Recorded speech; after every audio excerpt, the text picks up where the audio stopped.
रामचरितमानस की कहानी में ना कई मोड़ आते हैं, लेकिन जो अरण्यकांड है मतलब जंगल का अध्याय, वो कहानी को हमेशा हमेशा के लिए बदल देता है। यही वो हिस्सा है जहाँ वनवास का जो शांत जीवन था वो एक बहुत बड़े युद्ध की वजह बन जाता है। तो कहानी के दिल में कौन है? अयोध्या के राजकुमार राम, उनकी पत्नी सीता और उनके भाई लक्ष्मण।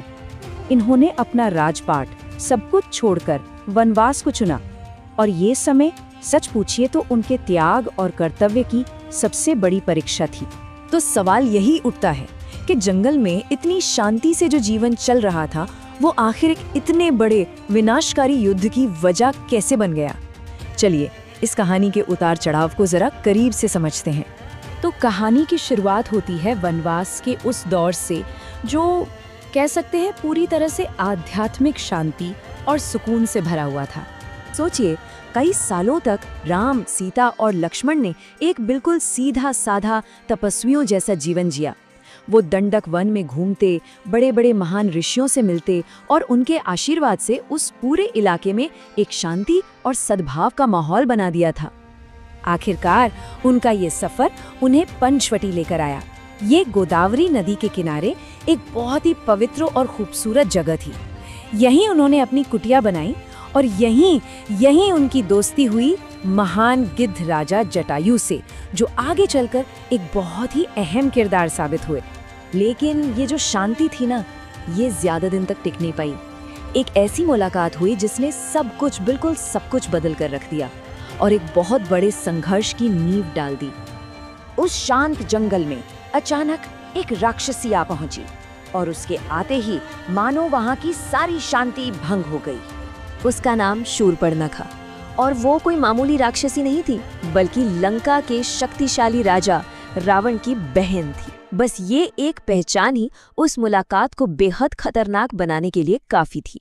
हुआ यूं कि शूर्पणखा राम के रूप पर मोहित हो गई और उनसे शादी करना चाहती थी। लेकिन जब राम ने मना कर दिया तो वो गुस्से से आग बबूला हो गई और सीधा सीता पर हमला करने लगी, उन्हें खा जाने की धमकी देने लगी।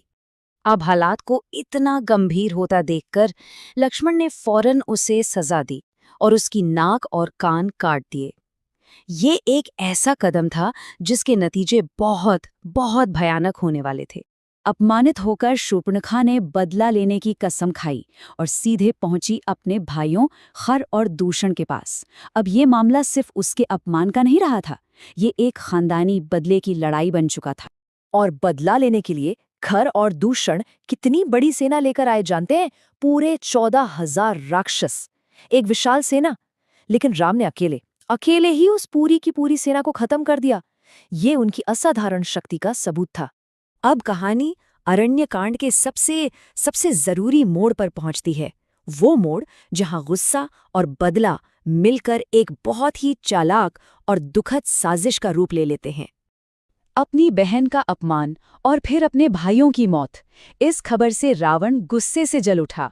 उसने राम से बदला लेने के लिए एक बहुत ही कुटिल योजना बनाई और इसके लिए उसने मदद ली मारीच नाम के एक मायावी राक्षस की, जो कोई भी रूप धारण कर सकता था। रावण का जो पूरा प्लान था ना, वो 4 स्टेप्स में था। देखिए कितना चालाकी से रचा गया था। पहला, मारीच एक खूबसूरत सोने का हिरण बन गया। दूसरा, सीता के कहने पर राम उसे पकड़ने के लिए बहुत दूर निकल गए। तीसरा, मरते मरते मारीच ने राम की आवाज में मदद के लिए पुकारा। इससे सीता घबरा गई और उन्होंने लक्ष्मण को जाने के लिए मजबूर कर दिया। और बस, रावण अपने चौथे और आखिरी दाव में कामयाब हो गया। जैसे ही लक्ष्मण कुटिया से दूर गए, रावण एक साधु का भेष बनाकर वहां आ गया और उसने धोखे से सीता को पकड़ लिया और अपने उड़ने वाले रथ पुष्पक विमान में बिठाकर ले गया। आसमान में असहाय सीता चीख रही थी, हे राम, हे लक्ष्मण, मुझे इस राक्षस से बचाओ। उनकी आवाज पूरे जंगल में गूंज रही थी, लेकिन उस वक्त मदद के लिए कोई नहीं था। लेकिन उनकी पुकार किसी ने तो सुनी, जटायु ने। वो बूढ़े गिद्ध राजा अपनी पूरी ताकत लगाकर रावण से लड़े, ये जानते हुए भी कि वो जीत नहीं सकते। रावण को उस वीर पक्षी को जान से मारना पड़ा, तब जाकर वो सीता को लेकर भाग सका।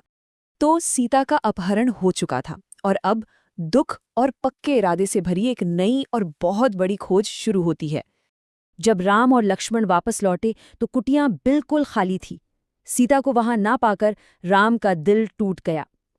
वो एक आम इंसान की तरह फूट फूट कर रोने लगे, उनका संसार ही जैसे बिखर गया था।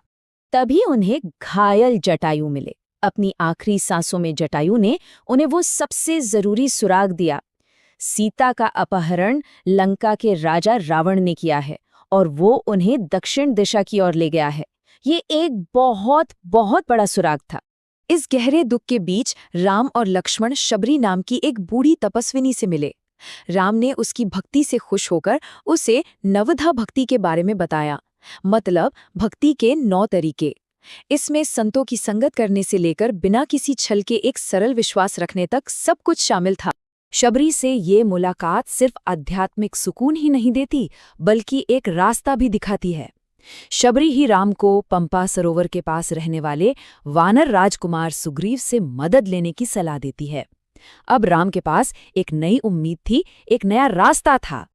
तो रास्ता तो मिल गया है, लेकिन अब सबसे बड़ा सवाल ये है कि राम, जो पैदल चलने वाले एक साधारण इंसान है, वो बिना सेना के समुद्र पार करके लंका के उस किले में बैठे 10 सिरों वाले शक्तिशाली रावण को आखिर चुनौती कैसे दे पाएंगे।